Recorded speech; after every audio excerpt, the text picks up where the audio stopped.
Pada mulanya, ketika Israel baru lepas dari Mesir dan berdiri di kaki Gunung Sinai, awan kemuliaan Tuhan menutupi puncaknya. Di sanalah Musa menerima firman yang kudus dari Allah yang hidup.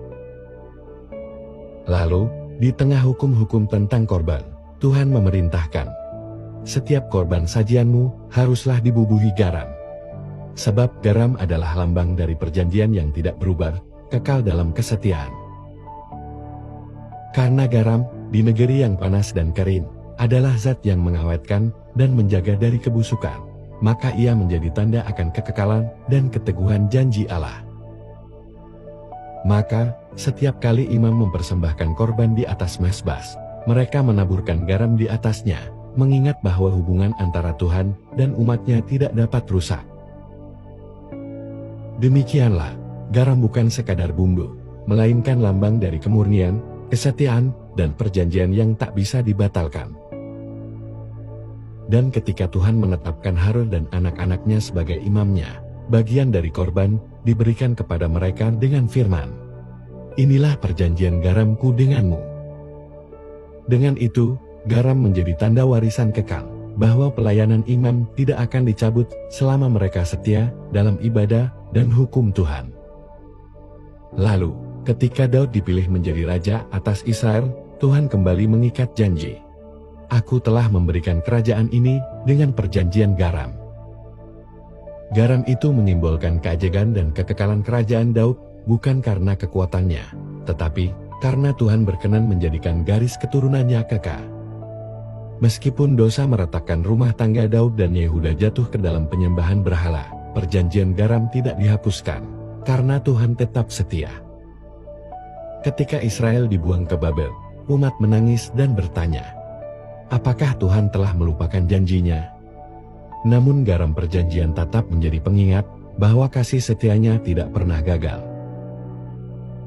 Dan saat para tawanan kembali, mereka membangun kembali mezbah dan bait suci, lalu menaburkan garam pada setiap korban sebagai tanda bahwa Tuhan belum berhenti mengikat diri kepada mereka. Generasi berganti, namun garam tetap hadir di setiap persembahan kecil, namun syarat dengan makna kekudusan, pemurnian, dan keteguhan ikatan. Maka garam pun disimpan di rumah-rumah Israel, bukan hanya untuk masakan, melainkan untuk mengingat bahwa mereka hidup dalam perjanjian yang kudus dan tak tergoyahkan. Namun zaman sunyi tiba. Para nabi berhenti berbicara, dan langit tampak tertutup. Namun garam tetap diam sebagai saksi janji yang tidak padam. Hingga di Betlehem, dalam palungan yang sederhana, seorang anak lahir dari keturunan Daud, dan melaluinya, perjanjian garam akan digenapi sepenuhnya. Ia bertumbuh dalam hikmat dan kasih karunia, hingga suatu hari ia berdiri di atas bukit dan berseru, "Kamu adalah garam dunia." Dengan itu, Yesus mengingatkan mereka bahwa seperti garam, mereka harus menjadi penjaga dari pembusukan dunia, mempertahankan kesucian dan makna dari perjanjian lama. Sebab garam juga melambangkan korban yang hidup, dan Yesus memanggil umatnya untuk hidup dalam kekudusan, bukan hanya mengenal hukum, tetapi menghidupinya. Namun ia memperingatkan, jika garam kehilangan rasa, dengan apakah ia diasinkan kembali? Karena perjanjian yang diabaikan akan kehilangan kekuatan rohaninya. Dengan ajaran dan teladannya, Yesus membawa makna baru pada garam, bukan hanya sebagai lambang hukum, tetapi sebagai jalan hidup yang mempersembahkan diri dengan setia kepada Allah. Lalu, di malam pengkhianatan, ia memecahkan roti dan berkata, "Inilah tubuhku." Perjanjian yang baru kini dimeteraikan bukan hanya dengan garam, tapi dengan darahnya sendiri.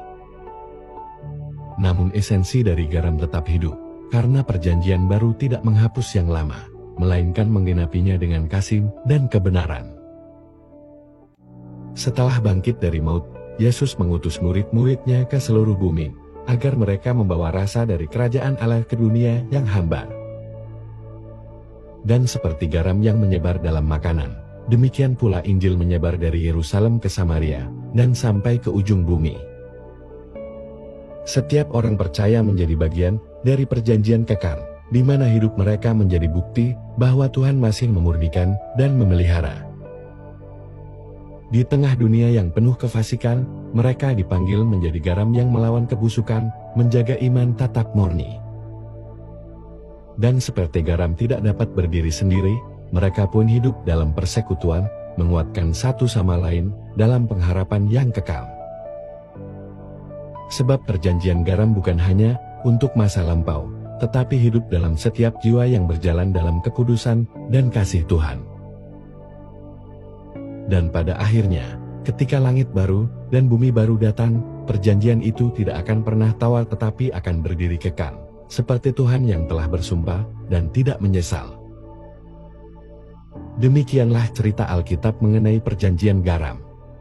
Nantikan video animasi cerita Alkitab menarik lainnya. Tuhan Yesus memberkati.